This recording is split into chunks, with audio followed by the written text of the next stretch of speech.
This is the Passion of our Lord Jesus Christ according to Matthew. One of the 12, who was called Judas Iscariot, went to the chief priests and said, "What will you give me if I betray Jesus to you?" The priests paid him 30 pieces of silver, and from that moment Judas began to look for an opportunity to betray Jesus. On the first day of unleavened bread, the disciples came to Jesus, saying, "Where do you want us to make the preparations for you to eat the Passover?" And Jesus said, "Go into the city to a certain man and say to him, 'The teacher says, my time is near. I will keep Passover at your house with my disciples.'" So the disciples did as Jesus had directed them, and they prepared the Passover meal. When it was evening, Jesus took his place with the 12, and while they were eating, he said, "Truly I tell you, one of you will betray me." And the disciples became greatly distressed and began to say to him, one after another, "Surely not I, Lord." He answered, "The one who has dipped his hand into the bowl with me will betray me. The Son of Man goes as it is written of him, but woe to the one by whom the Son of Man is betrayed. It would have been better for that one not to have been born." Judas, who betrayed him, said, "Surely not I, Rabbi." Jesus said, "You have said so." While they were eating, Jesus took a loaf of bread, and after blessing it, he broke it, gave it to his disciples, and said, "Take, eat. This is my body."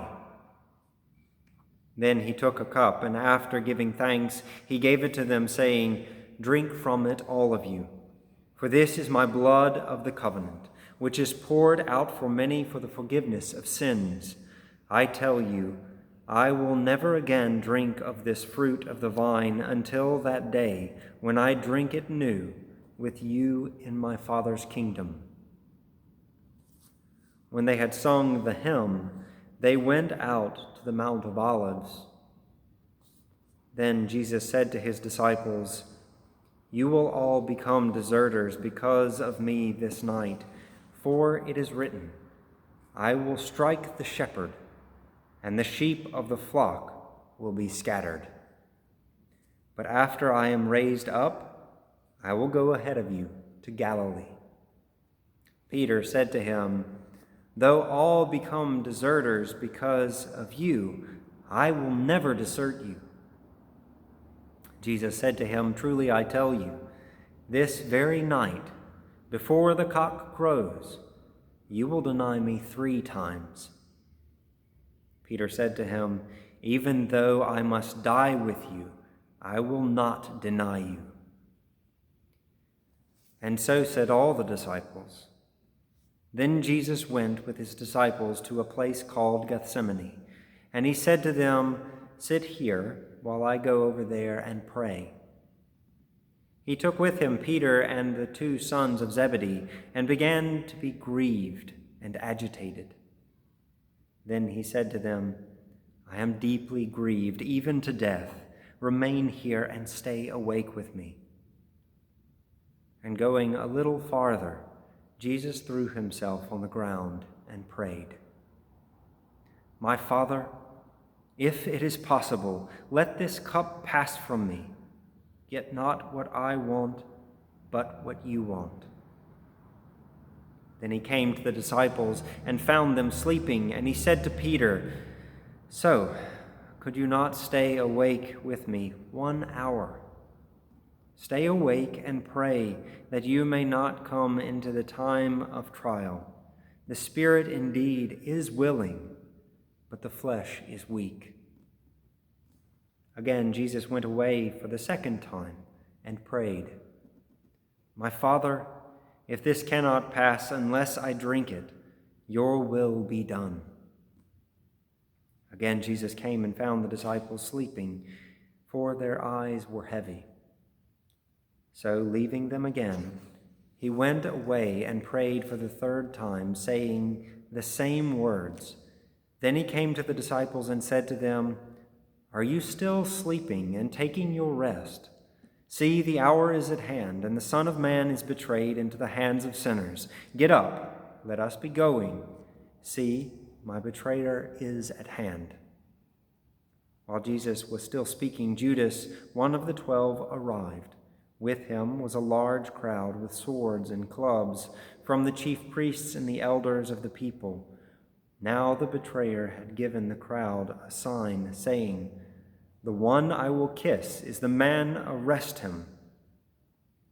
At once Judas came up to Jesus and said, "Greetings, Rabbi," and kissed him. And Jesus said, "Friend, do what you are here to do." Then the crowd came and laid hands on Jesus and arrested him. Suddenly one of those with Jesus put his hand on his sword, drew it, and struck the slave of the high priest, cutting off his ear. Then Jesus said to him, "Put your sword back into its place, for all who take the sword will perish by the sword. Do you think that I cannot appeal to my Father, and he will at once send me more than 12 legions of angels? But how then would the scriptures be fulfilled, which say it must happen in this way?" At that hour Jesus said to the crowds, "Have you come out with swords and clubs to arrest me as though I were a bandit? Day after day I sat in the temple teaching, and you did not arrest me. But all this has taken place so that the scriptures of the prophets may be fulfilled." Then all the disciples deserted Jesus and fled. Those who had arrested Jesus took him to Caiaphas, the high priest, in whose house the scribes and the elders had gathered. But Peter was following him at a distance, as far as the courtyard of the high priest. And going inside, Peter sat with the guards in order to see how this would end. Now the chief priests and the whole council were looking for false testimony against Jesus, so that they might put him to death. But they found none, though many false witnesses came forward. At last 2 came forward and said, "This fellow said, 'I am able to destroy the temple of God and to build it in 3 days.'" The high priest stood up and said to Jesus, "Have you no answer? What is it that they testify against you?" But Jesus was silent. Then the high priest said to Jesus, "I put you under oath before the living God. Tell us if you are the Messiah, the Son of God." Jesus said to him, "You have said so. But I tell you, from now on you will see the Son of Man seated at the right hand of power and coming on the clouds of heaven." Then the high priest tore his clothes and said, "He has blasphemed. Why do we still need witnesses? You have heard his blasphemy. What is your verdict?" The scribes and the elders answered, "He deserves death." Then they spat on Jesus' face and struck him, and some slapped him, saying, "Prophesy to us, you Messiah. Who is it that struck you?" Now Peter was sitting outside in the courtyard. A servant girl came to him and said, "You also were with Jesus the Galilean." But Peter denied it before all of them, saying, "I do not know what you are talking about." When Peter went out to the porch, another servant girl saw him, and she said to the bystanders, "This man was with Jesus of Nazareth." Again, Peter denied it with an oath, "I do not know the man." After a little while, the bystanders came up and said to Peter, "Certainly you are also one of them, for your accent betrays you." Then Peter began to curse, and he swore an oath, "I do not know the man." At that moment, the cock crowed. Then Peter remembered what Jesus had said, "Before the cock crows, you will deny me 3 times." And Peter went out and wept bitterly. When the morning came, all the chief priests and the elders of the people conferred together against Jesus in order to bring about his death. They bound him, led him away, and handed him over to Pilate, the governor. When Judas, his betrayer, saw that Jesus was condemned, he repented and brought back the 30 pieces of silver to the chief priests and the elders. Judas said, "I have sinned by betraying innocent blood." But the chief priests and elders said, "What is that to us? See to it yourself." Throwing down the pieces of silver in the temple, Judas departed, and he went and hanged himself. But the chief priests, taking the pieces of silver, said, "It is not lawful to put them in the treasury, since they are blood money." After conferring together, they used them to buy the potter's field at the place to bury foreigners. For this reason, that field has been called the field of blood to this day. Then was fulfilled what had been spoken through the prophet Jeremiah. And they took the 30 pieces of silver, the price of the one on whom a price had been set, on whom some of the people of Israel had set a price, and they gave them for the potter's field, as the Lord commanded me.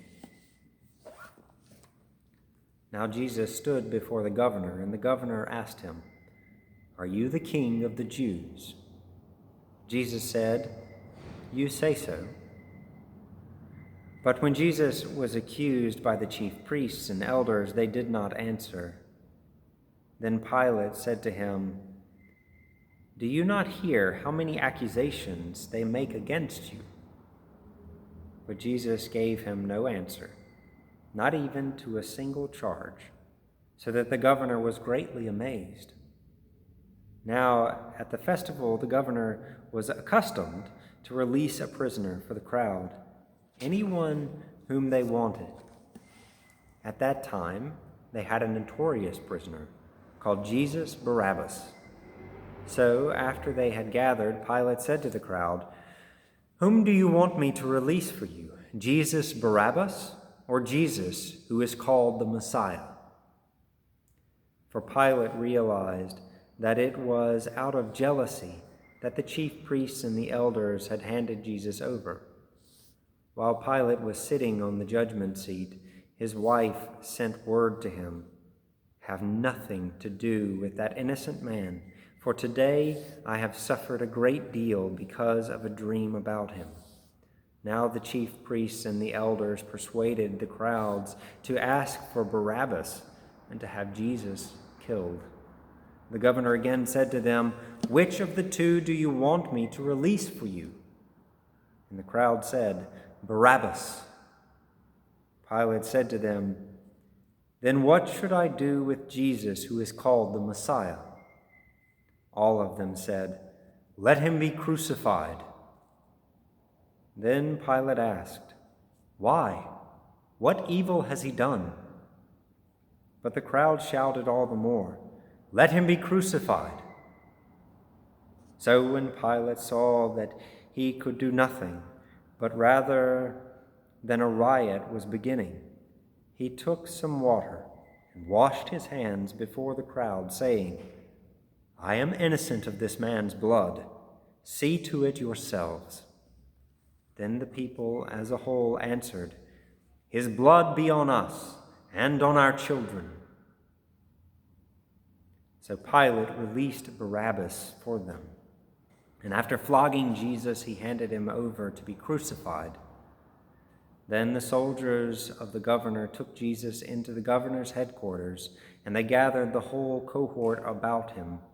They stripped Jesus and put a scarlet robe on him, and after twisting some thorns into a crown, they put it on his head.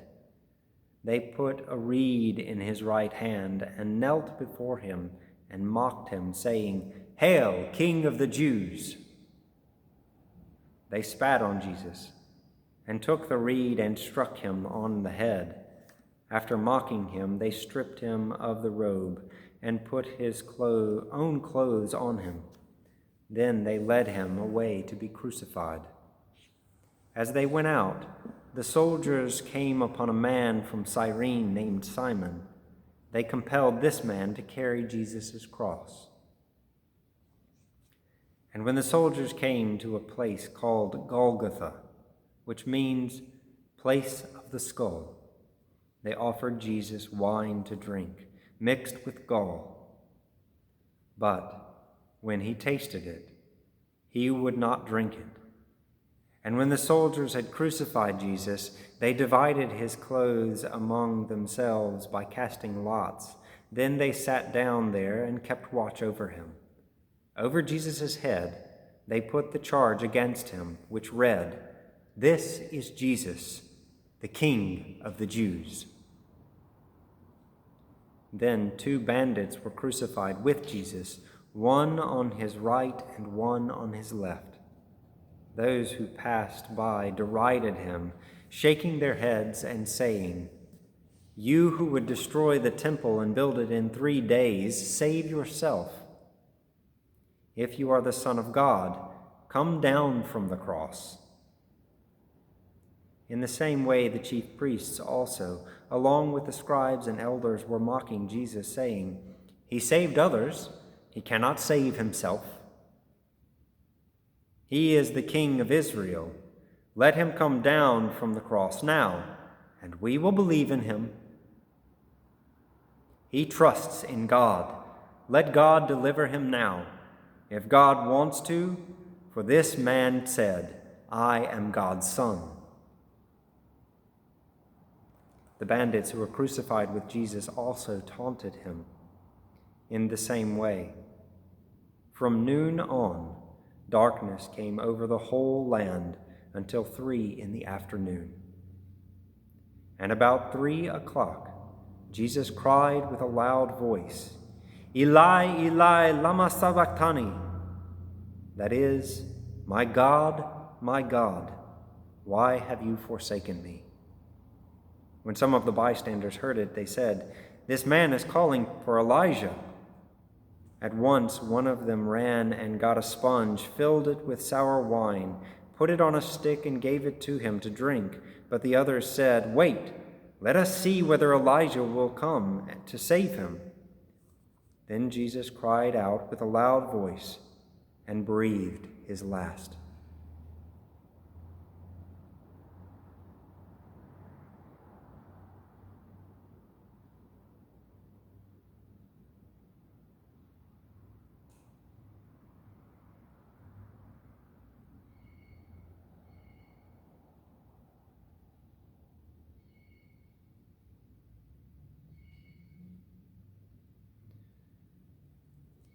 At that moment, the curtain of the temple was torn in 2, from top to bottom.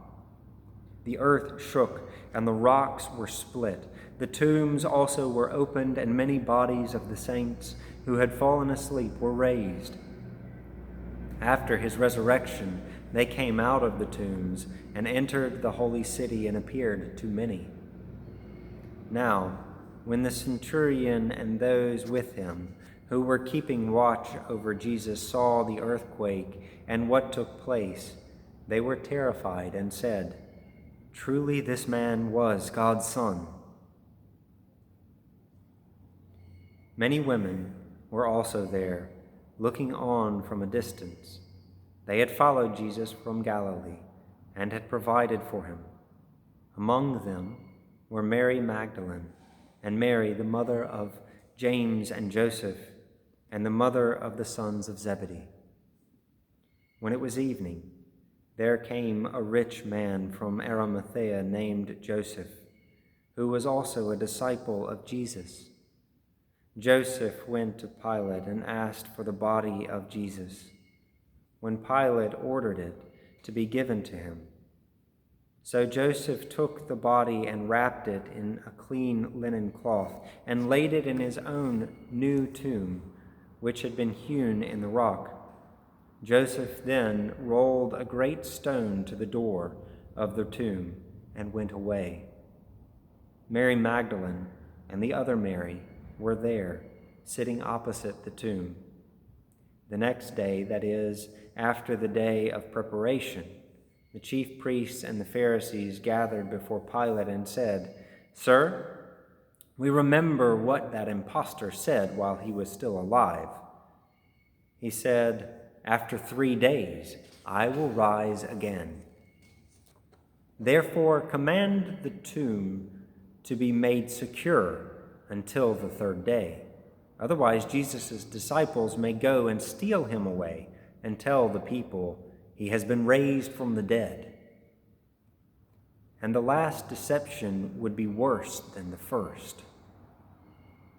Pilate said to them, "You have a guard of soldiers. Go, make it as secure as you can."